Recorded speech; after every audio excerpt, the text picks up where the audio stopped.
Sir ನಮಸ್ಕಾರ. ನನ್ನ ಹೆಸರು ಚಂದ್ರಕಲಾ ಎಂ ಪಾಟೀಲ್ ಅಂತೇಳಿ. ನಾನು ಸಾಹಿತಿಗಳ ಮನದಾಳದ ಮಾತು ಅಂತ ಒಂದು ಕಾರ್ಯಕ್ರಮ ಮಾಡ್ತಿದ್ದೀನಿ ಸರ್. ತಮ್ಮ ಒಂದು ಪರಿಚಯ ಆಗಿದ್ದು ನಂಗೆ ತುಂಬ ಸಂತೋಷ ಆಯಿತು. ಇವತ್ತು ನನಗೊಂದು ಒಳ್ಳೆಯ ಅವಕಾಶ, ಶರಣಬಸವೇಶ್ವರ ದೇವಸ್ಥಾನದಲ್ಲಿ ತಮ್ಮ ಒಂದು ಭೇಟಿಯಾಗಿದ್ದು ನಾನು ದೈವ ಸಂಕಲ್ಪಿತ ಅಂತ ಅನ್ಕೋತೀನಿ.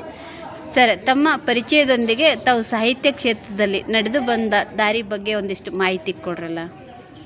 ನಮಸ್ಕಾರ. ನಾನು ಹಂಸಕವಿ ಬೀದರ್ ಅಂಥೇಳಿ ಕರೀತಾರೆ ಜನ. ಮೂಲತಃ ನನ್ನ ಹೆಸರು ಹನುಮಂತಪ್ಪ ಒಲ್ಲೆಪುರಿ ಅಂಥೇಳಿ. ಬೀದರ್ ಜಿಲ್ಲೆಯ ಔರಾ ತಾಲೂಕಿನ ನಾಗೂರ್ ಬಿ ಅಂಥೇಳಿ ಒಂದು ಚಿಕ್ಕ ಗ್ರಾಮ ನನ್ನೂರು.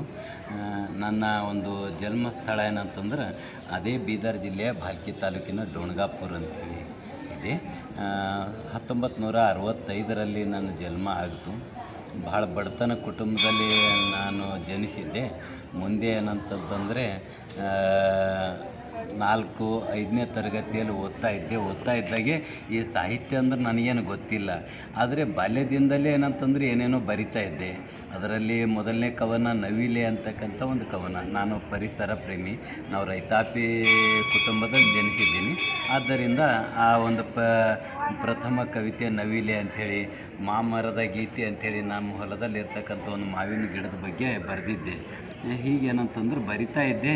ಪ್ರತಿ ವರ್ಷ ಅದನ್ನೇನಂತಂದ್ರೆ ಹರಿದಾಗ್ತಾ ಇದ್ದೆ. ಯಾಕಂತಂದರೆ ಹಿಂಗೆ ಕವಿತೆ ಬರೀತಾರ, ನಮ್ಮ ಕವನಗಳು ನಮ್ಮದು ಸಾಹಿತ್ಯನೂ ಉಳಿತದಂತ ನನಗೆ ಆ ಗಮನಕ್ಕಿದ್ದಿಲ್ಲ.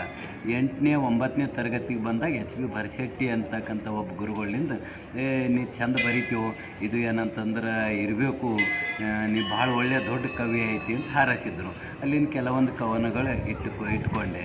ಅವಾಗ ಅನಾಗರಿಕರು ಅಂತಕ್ಕಂಥ ಕವನ ಬರೆದಿದ್ದ ನೆನಪು ನನಗೆ. ಆದರೆ ಹಳೆಯ ಕವಿತೆಗಳಲ್ಲಿ ಎಲ್ಲ ಹೋಗಿಬಿಟ್ಟಿವೆ.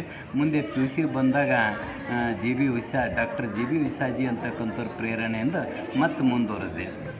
ತದನಂತರ ಬೀದರಿಗೆ ಬಂದು BA ಏನಂತಂದ್ರೆ ಅಡ್ಮಿಷನ್ ಮಾಡಿದೆ ಕರ್ನಾಟಕ ಕಾಲೇಜಲ್ಲಿ. ಅಲ್ಲಿಂದ ಏನಂತಂದ್ರೆ ನನ್ನ ಬರವಣಿಗೆ ಸ್ಫೂರ್ತಿ ಹೆಂಗೆ ಸಿಕ್ತು ಅಂದ್ರೆ ಪತ್ರಿಕೆ ಮೂಲಕ. ಪತ್ರಿಕೆಯಲ್ಲಿ ಜನಪರ, ಪಬ್ಲಿಕ್ ಪತ್ರಿಕೆ, ಪರಿಹಾರ ಮುಂತಾದ ಉತ್ತರ ಕರ್ನಾಟಕ ಮುಂತಾದ ಪತ್ರಿಕೆಗಳ ನನ್ನ ಕವನಗಳು ಪ್ರಕಟ ಆಗ್ಲತ್ತು. ಅಲ್ಲಿ ನಾನು ಬರವಣಿಗೆ ಕಂಟಿನ್ಯೂ ಮಾಡ್ಕೊಂಡು ಬಂದೆ. ಆದರೆ ಪುಸ್ತಕ ಹೊರಗೆ ತರಬೇಕಾದ್ರೆ ಬಡತನ ಅಂತೂ ನನಗೆ ಕಂಟಿನ್ಯೂ ಕಾಡ್ತಾ ಇತ್ತು. ಮುಂದೆ BA ಮುಗಿದ ನಂತರ ನಾನು ಟೀಚರು, ಲೆಕ್ಚರು ಏನೋ ಆಗಬೇಕಂಥೇಳಿ B.Ed ಮಾಡಿದೆ. MAಕ್ಕೆ ಅಡ್ಮಿಷನ್ ಮಾಡಿದೆ. ಬಡತನದಲ್ಲಿ ಓದಲಿಕ್ಕಾಗಿಲ್ಲ.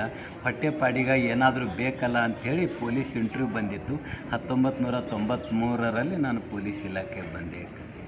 ಪೊಲೀಸ್ ಇಲಾಖೆಯಲ್ಲಿ ಬಂದ ನಂತರ ಮತ್ತೆ ಬರವಣಿಗೆ ಸ್ಟಾರ್ಟ್ ಮಾಡಿದ ನಂತರ ಮುಂದೆ ಏನಂತಂತಂದು 2000 ಇಸ್ವಿಯಲ್ಲಿ ಪ್ರಪ್ರಥಮವಾಗಿ ಏನಂತ ಹಾಹಾಕಾರ ಕವನ ಸಂಕಲನ ಬಿಡುಗಡೆ ಆಯಿತು.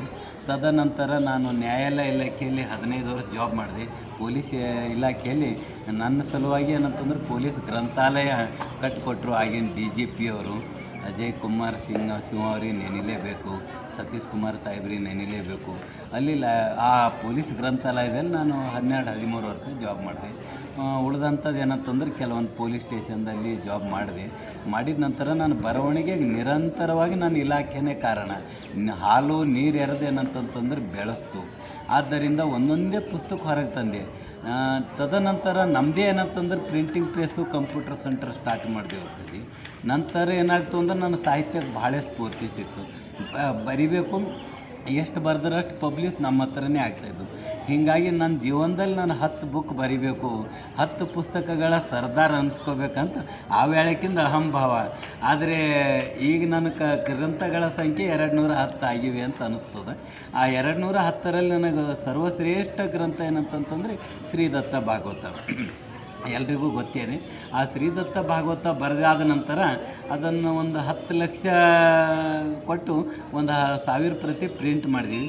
ವಿಜಯ ಸಂಕೇಶ್ವರ್ ಅವರು ಅದನ್ನು ನೋಡಿ ಇಷ್ಟೇನಾಗ್ತಾವೆ ಅಂತೇಳಿ ತಿಳ್ಕೊಂಡು 2 ಲಕ್ಷ ಪುಸ್ತಕಗಳ ಮುದ್ರಣ ಮಾಡಿ 42 ದೇಶಕ್ಕೆ ಏನಂತಂದ್ರೆ ಕಳಿಸಿದ್ದಾರೆ.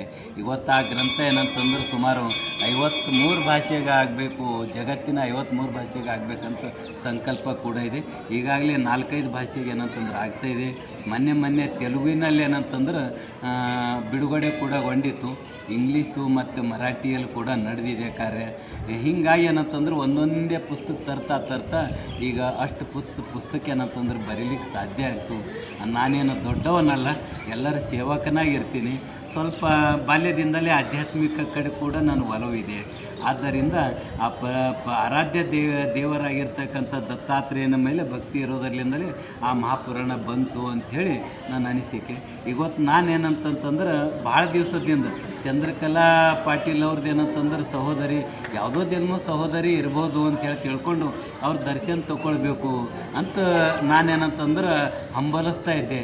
ಸಹಜವಾಗಿ ಇವತ್ತು ಗಾಣಗಾಪುರಕ್ಕೆ ಏನಂತಂದ್ರೆ ಹೋಗ್ತಾ ಇದ್ದಾಗ ಅವರನ್ನು ಭೇಟಿ ಮಾಡಬೇಕು ಅಂತ ಅನ್ನಿಸ್ತು. ಯಾಕೋ ಇದಕ್ಕೆ ಏನಂತಾರಂತಂದ್ರೆ ಆತ್ಮಪ್ರೀತಿ ಅಂತ ಹೇಳಿ ಕರೀತಾರೆ.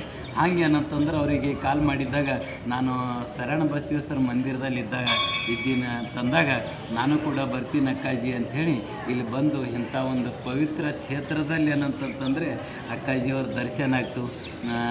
ಜನ್ಮಾಂತರ ತನಕ ಏನಂತಂತಂದ್ರೆ ಅಕ್ಕಾಜಿ ನನ್ನ ಸಹೋದರಿ ಆಗಿರಲಿ ಅಂತಕ್ಕಂಥ ಮಾತಿ ಸಂದರ್ಭದಲ್ಲಿ ಅಂತ 4 ಮಾತಿಗೆ ಏನಂತಂದ್ರೆ ವಿರಾಮ ಹೇಳ್ತೀನಿ. ಜೈ ಹಿಂದ್, ಜೈ ಕರ್ನಾಟಕ, ಜೈ ಶರಣ ಬಸವೇಶ್ವರ.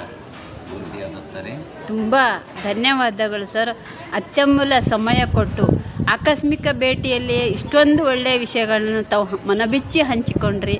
ನಿಮ್ಮ ಸಾಹಿತ್ಯ ಸೇವೆ ಹೀಗೆ ಸಾಗಲಿ, ನೀವು ಇನ್ನೂ ಉನ್ನತವಾದಂಥ ಕೆಲಸಗಳು ನಿಮ್ಮಿಂದ ಆಗಲಿ, ಆ ಭಗವಂತನ ಆಶೀರ್ವಾದ ನಿಮ್ಮ ಮೇಲೆ ಇರಲಿ ಅಂತ ನಾನು ತಮ್ಮ ಸಹೋದರಿಯಾಗಿ ಆಶಿಸುತ್ತೇನೆ. ಧನ್ಯವಾದಗಳು ಸರ್. ತಮಗೆ ಮತ್ತೊಮ್ಮೆ ನಮಸ್ಕಾರಗಳು.